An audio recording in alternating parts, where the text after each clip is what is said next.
So, there I was.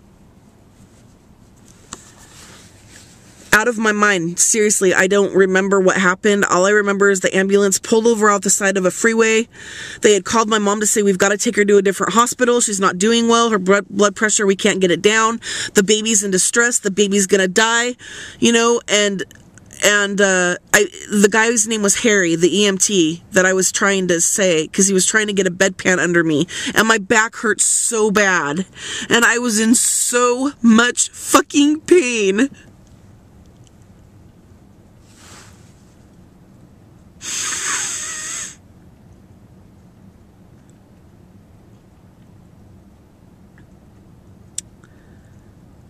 And that was it. They put me under. The EMT pulled off the side of the highway, opens the doors, and he's like, what do we do? What do we do? They didn't know what to do. They certainly couldn't freaking do a C-section in the ambulance. They were very upset and worried. And they were amazing men. All the EMTs and firefighters I've ever dealt with have been so caring and just gentle and just loving. And are you comfortable? Do you want a blanket? You know, do you want to talk about anything? You know, and they weren't pulling information. I mean, I was as calm as could be. You wouldn't think that watching these videos, but I was as calm as could be. And I guess maybe me ending up at this church is exactly where I am supposed to be. I'm supposed to be here because I'm letting it go to God. And I can't think of anywhere else that I would rather be than inside there, putting these tears on some cross, if there even is one in there. Oh, I've gone to the altar calls. I didn't even need to, but I went because I thought if I go, then maybe someone will follow me, and they did. So, they put me in a coma. I was already there, losing it. They put me under. They had to get Christopher out. We made history.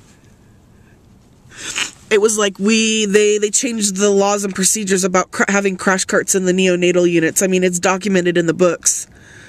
My case. And, so basically, I wake up in the ICU, and I had a trach tube in my throat, and they took it all out to let me come out of this coma. And in this coma, I saw all of these people. I didn't see any of my family or any of my friends or anything like that. None of my pets, nothing.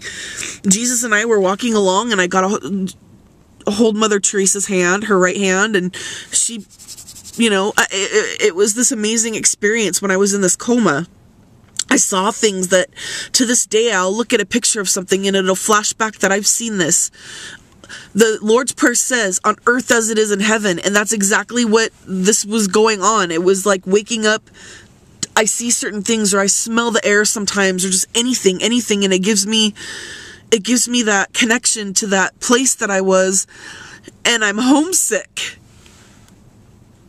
And I just want to make these stupid movies, write the stupid book, make the frickin' millions, help the frickin' people, and get the fuck off this planet.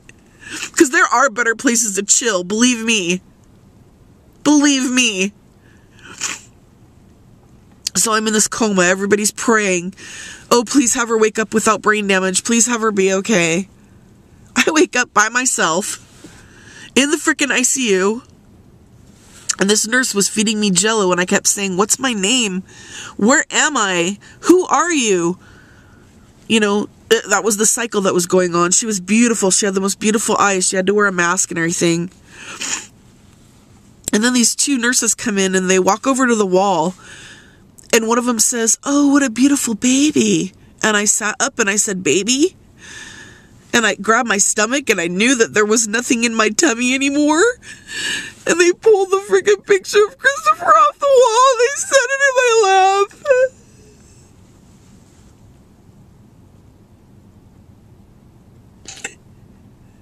And that's how I met my son. You want to talk about being robbed of the most important fucking moments of your life? Welcome to hell.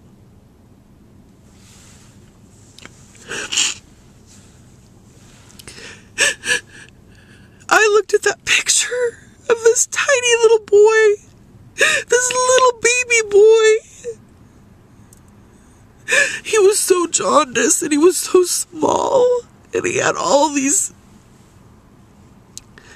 tubes and needles in his head, and he was hooked up to monitors, and they had me so drugged that I couldn't even hold him. My mom to this day will tear up instantly when she thinks of how drugged I was.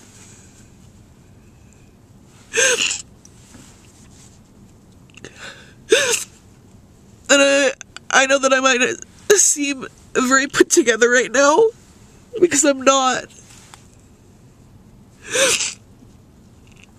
I am not put together right now. It took me 1,300 clips to be able to tell you guys what I'm telling you now.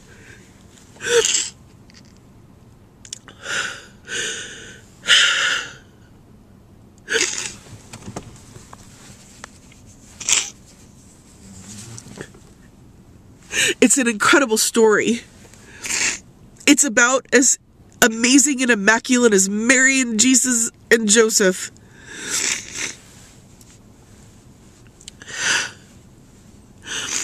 And I have Mother Mary all the time with me, always telling me, oh baby girl, they did this to Jesus and they're doing this to you.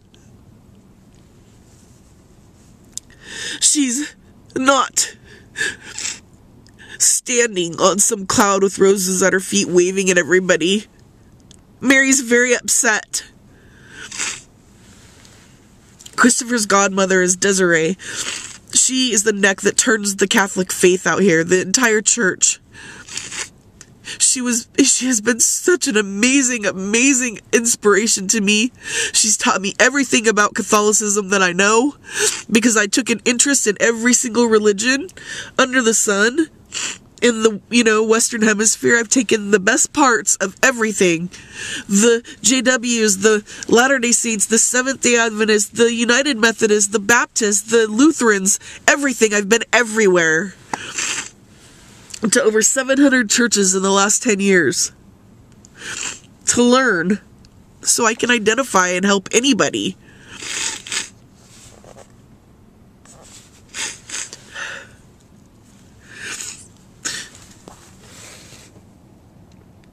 I think that there's two really important events in a person's life that is monumental. And the first is the institution of marriage. And the second is having children. I was robbed of the gift of skin-on-skin contact. I was robbed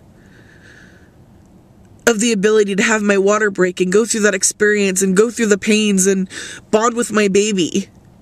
He was in an incubator and he was a ward of the state because I was in a coma. CPS wouldn't let my parents in to see him for like 48 hours. It was a fucking nightmare.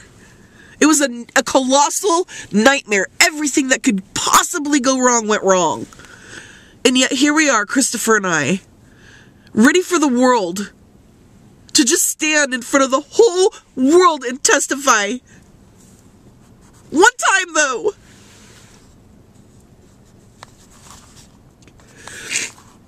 So yeah, it's Thursday night, and I'm at church.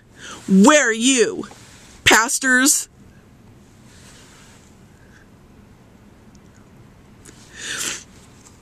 And you've got to be out of your mind if you think for one moment that A, nobody that you know or love isn't going to be left behind. There will be people left behind that you know.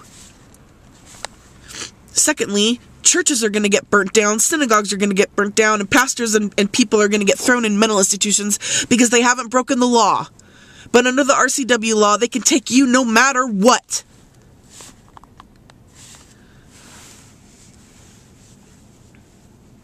So let's go crazy. One time, though.